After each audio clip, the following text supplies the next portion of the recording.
Hello my small fat adaptive family and welcome back to the Keto Kitchen. 10 weeks.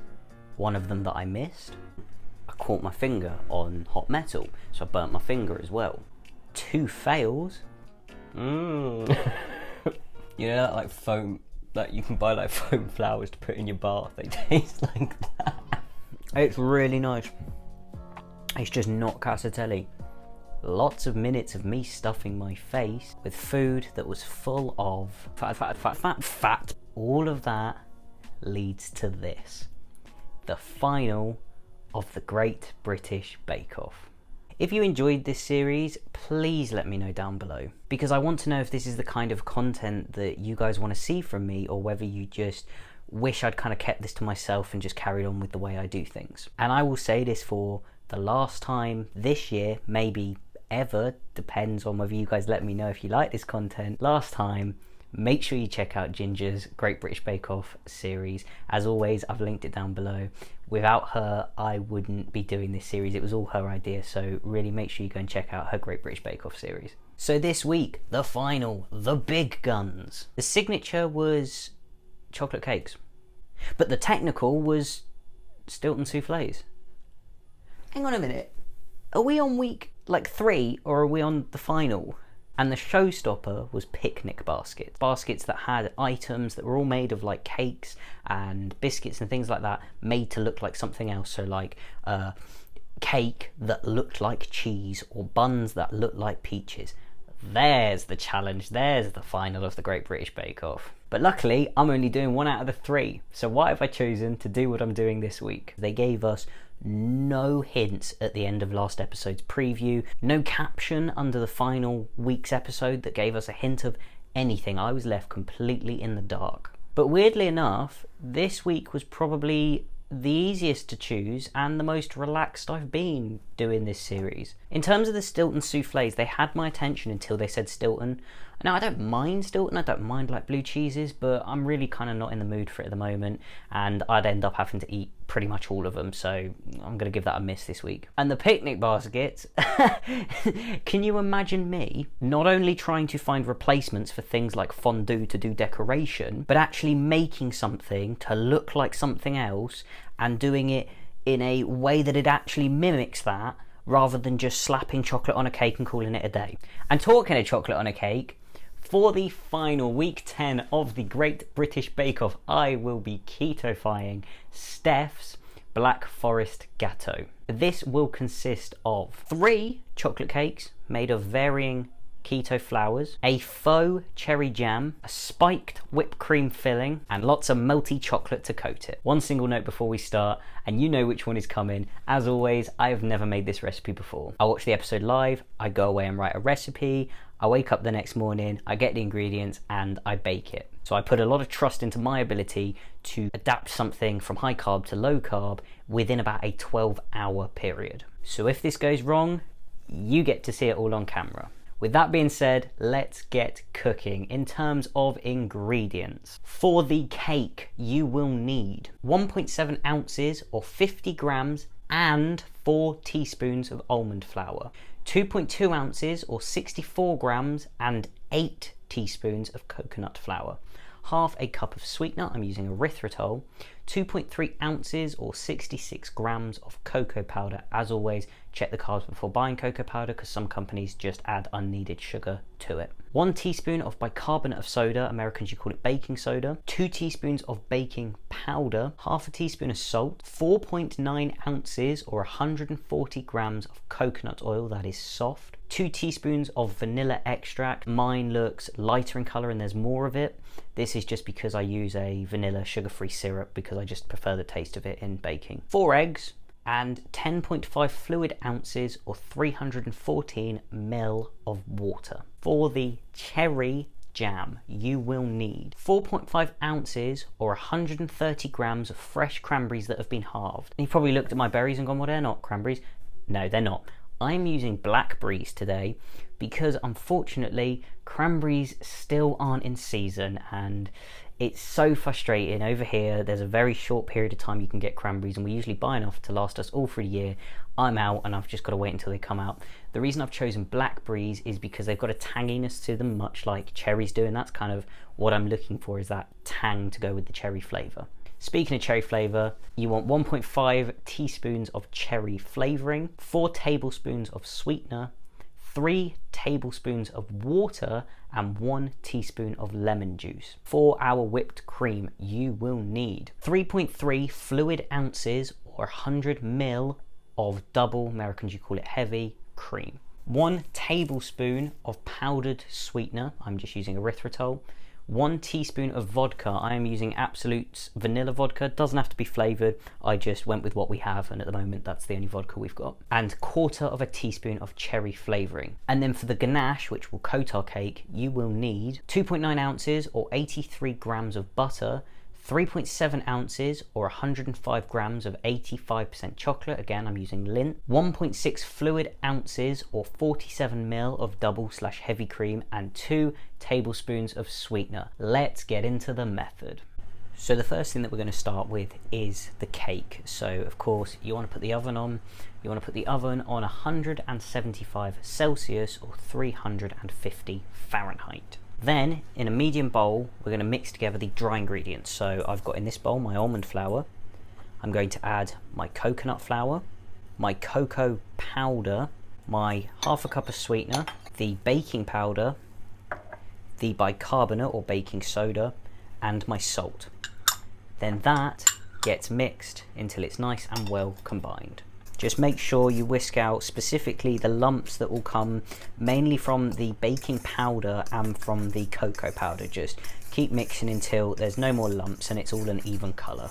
So then our mixed dry ingredients just gets popped just to the side, and out comes our eggs, our coconut oil, our vanilla, and our water. This is easy peasy lemon squeezy. You just add all ingredients together and mix really well. You want to add just bit by bit your dry mixture into your wet mixture, give it a whisk and repeat until all of your dry mixture is incorporated into your wet mixture. So you should be left with this really thick sort of brownie batter, I guess. And what we're going to do with this is we're going to put it into our cake tins. Now in the recipe it says 2 24cm cake tins, I think. I don't have 2 24cm cake tins, but what I do have is 3 18cm cake tins. So I am going to use these and do a 3-tier cake. You can do a 3-tier cake if you want to, but it's going to need to be smaller in size, whereas a 2-tier is going to be a lot bigger. So all I'm going to do is try and evenly split this between my 3 cake tins. Of course, if you are using metal, make sure that you grease it. If you want to get really particular, you can measure the bowl before the batter's in it, measure it afterwards, and work out exactly what 1/3 would be for each cake. I'm not doing that. I don't need to do that. With the top of your cake, you just want to flatten it as much as possible. I think they're pretty even in size in terms of what's in them. These will go in the oven. Now these will go in the oven for a slightly different time to what it says on the recipe. I think the recipe says 20 to 25 minutes or until the middle comes out with a toothpick comes out clean. Because these are smaller, I'm going to try them after 15 minutes and check them. Of course, I will let you know exactly how long it takes for 3 18cm cakes to bake. Whilst the cakes are in the oven, we're going to start on our jam, and the jam is really super simple, right? You take your berries, you take your sweetener, your lemon juice, your water, and your cherry flavouring. So you add it all to the pan like that, give it a mix. This is on a sort of medium heat, and I'm basically just going to leave this, stirring it occasionally to get to a very gentle simmer. Now that it's sort of boiling like this, I'm just going to turn the heat right down and I'm going to leave that to cook for about 10 minutes. It's been 10 minutes now that I've just left this kind of boiling, and at this point I would suggest to you, if you're using cranberries, that you squish them down with either a potato masher or a fork. Just get them nice and mixed in. Now I don't need to, because the blackberries have pretty much done that on their own. So all I'm going to do with this is I'm just going to pop it aside and leave it to cool. It doesn't seem very thick at the moment, but if it turns out that it's too thin to spread when it cools down, I've got an idea on how to kind of fix that, and we'll get to that if we need to get to that. But for now, I'm just waiting for my cakes to come out of the oven before I move on to the next step. They're still in there. So the cakes are out of the oven. They took about 19 minutes. As I said, I just checked them by putting a toothpick in at 15, and it didn't come out clean, so I left them, checked on them again, because the thing is, the cocoa powder I'm using is really dark when it cooks into things, so I always worry that I've burnt things. I haven't, it's just my cocoa powder, but luckily I was able to check earlier and see that they were done, so they're not dry, I hope. While they're cooling, I'm going to start on the ganache. Now you can do this in a saucepan. I don't want to create more washing up, so I'm going to do it a different way, right? I'm going to take my chocolate out of its bowl and what I'm going to do is I'm going to use this bowl to add my cream. If you're doing this in a saucepan, you just want your cream to heat up. What I'm going to do is whack that in the microwave for about 45 seconds and do it that way. And then to my hot cream, I'm going to add my butter, and I'm just going to pop this in the microwave again for another 45 seconds or so. If you're doing this over a saucepan, you want to add your butter and just keep stirring it and keeping it on a gentle simmer until all of the butter has melted and it's all nice and hot. So I've just mixed together my melted butter and my cream, and it's nice and hot. I'm going to add my sweetener. Again, I'm just going to check that it is still nice and hot, because the next thing you're going to do, once that sweetener is all mixed in and dissolved, which I can feel it already is, I'm going to take my spatula out, add my chocolate, and not touch this for 5 minutes. Just squish it all in so it's all nice and covered, but otherwise you don't want to mix it or anything. You just want to leave that in that mixture for 5 minutes before we do anything with it. It's been 5 minutes, so I'm just going to very, very slowly mix this. It is really important you do it slowly, because if you do it fast, what happens is most of the time you end up separating your ganache, which makes it like, so the fat separates and then it goes all like weird and like gritty and oily and gross. Because we want a nice smooth ganache that's nice and silky, we're just going to take our time if it does separate, because it happens to the best of us. Best thing you can do is add a splash of cool cream and just remix. And I notice that tends to just sort the problem out, to be honest. Mine actually looks like it's about to separate. Oh dear. Yeah, it is, mine's separating. This doesn't happen very often to me. Alright, let me just add a splash of cold cream. Yeah, we got some grittiness problems here. Wow, this is... I see what they mean on the show now when they say it never goes wrong at home. Yeah, this is exactly what they mean. Okay, I'm going to get out my stick blender and give this a quick emulsification just to blend it all back in together, get a nice smooth ganache. I don't understand why that's gone wrong. It's probably actually something to do with the butter, because I don't usually make a ganache with butter. But really quickly before I do that, I just want to get my cakes out of their pans, because they've been sat in the pans for about 15 minutes now. Right, that's cake 1, cake 2, cake 3. So they are just going to be left, look at that end one hanging on for its dear life. They're just going to be left to the side until we need them. I should have gotten them out a little bit earlier because there's a lot of moisture on the bottom now. Should be okay. Hang on a minute. Nope, still lumpy. We're going to emulsify that. Now the irony is, emulsifying it has actually made it 10 times worse. Look at this. That is so... Oh my god, I've never made a ganache that bad. So that's going to have to be ditched, and we're going to start again. But this time, I ain't doing it with butter. I'm doing ganache the best way I know how. So instead, I'm going to get some cream. 62ml to be exact. This is the ganache that I usually use, that I don't have problems with. I'm then going to add a splash of sugar-free syrup. I'm just using like a cocoa truffle syrup. And then because of all the other sweety stuff in the cake, I'm only going to add 2 sort of small teaspoons of sweetener. Give that a mix, and this is going in the microwave for about 1.5 minutes. And then while that's in the microwave, I'm going to weigh out 22 grams of 85% chocolate. Same concept as before. Take your chocolate, put it in your cream that I've kind of nuked to make sure it's hot enough, and then just leave it on the side for 5 minutes before you even stir it.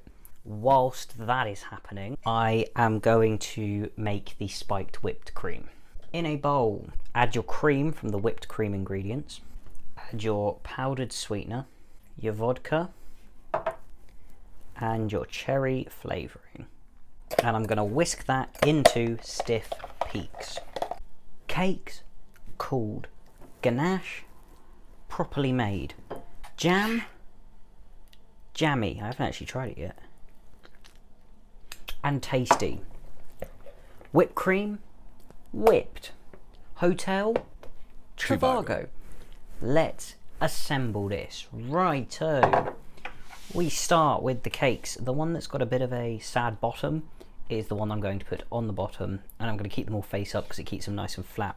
What we are going to do is we are going to put a layer of our jam. Get a nice coat on that. I'm leaving a little bit at the edges because when I squish this all down, it's all just going to seep out otherwise, like so. You get your whipped cream and you add half on top. Now this can be a bit of a faff because I don't want to move all that cherry around too much. I'm being gross and using my fingers. I don't really know a better way to do this. I don't really make whipped cream because I'm lactose intolerant. I use lactose-free cream and it's really difficult to whip. But for some reason today, it took seconds. And I don't know if it was the vodka or the powdered sweetener, but I've never whipped my cream that quickly. Then the second layer that's just split goes on top. You give it a real gentle press down. I'm just going to move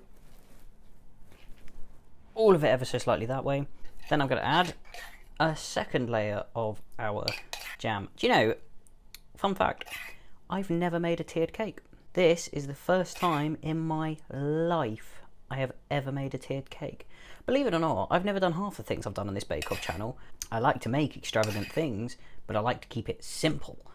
But this series specifically has really brought me out of my comfort zone. Then of course, on top of that goes the rest of your cream, like so. Big lick for Elliot. Then the third layer goes plonk. We move it all. Come on, you can do it. Yay! Haha, okay, we move that to the middle.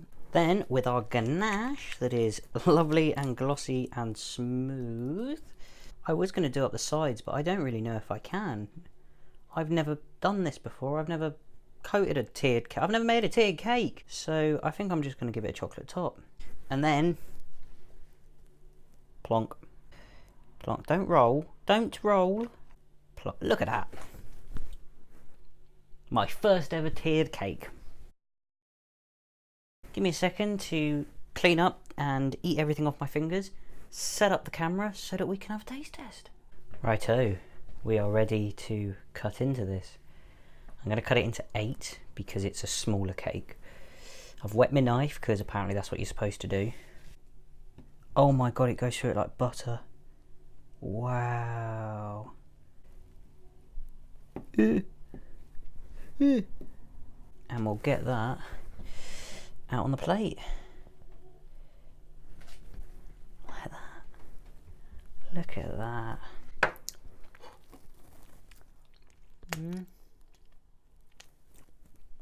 Look at that, lovely. Right, I knew we bought cake forks for something. So I want a bit of everything. So I want a bit of the ganache, bit of the cake, bit of the cream on the inside. Let's scoop that up.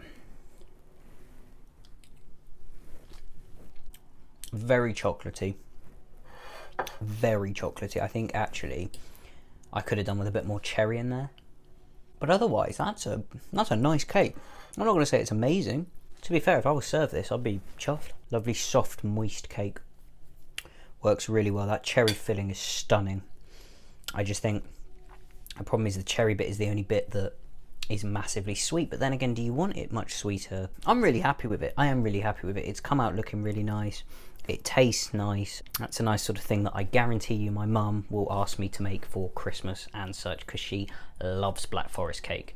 So if she likes it, I know I've done a good job. In terms of macronutrients, usually if you go by the recipe, it will serve 12, and that will be 388 calories, 36 grams of fat, 8 grams of protein and 4 grams of net carbs per slice. However, because I've made a 3-tiered one that's smaller, this is cut into 8, so this serves 8, and per slice of this is 582 calories, 54 grams of fat, 12 grams of protein and 6 grams of net carbs. Quite high on the carb side, but what do you expect from chocolate and fruit? And at the end of the day, this is the kind of thing you wouldn't make all the time. You'd make this on special occasions because of how much faff goes into it, and I think it's fantastic. I think I've done a really, really good job, a really nice way to finish off this year's Bake Off. I wish I could say join me next week, but of course the Great British Bake Off has now come to an end. So, like this video if you found it interesting, insightful or helpful. Subscribe if you're inclined. Any questions, any comments, any queries, anything down below. Like I said, please let me know if you enjoyed this or if this is the kind of content you'd like to see more of. Keep calm, keto on. Thanks for watching.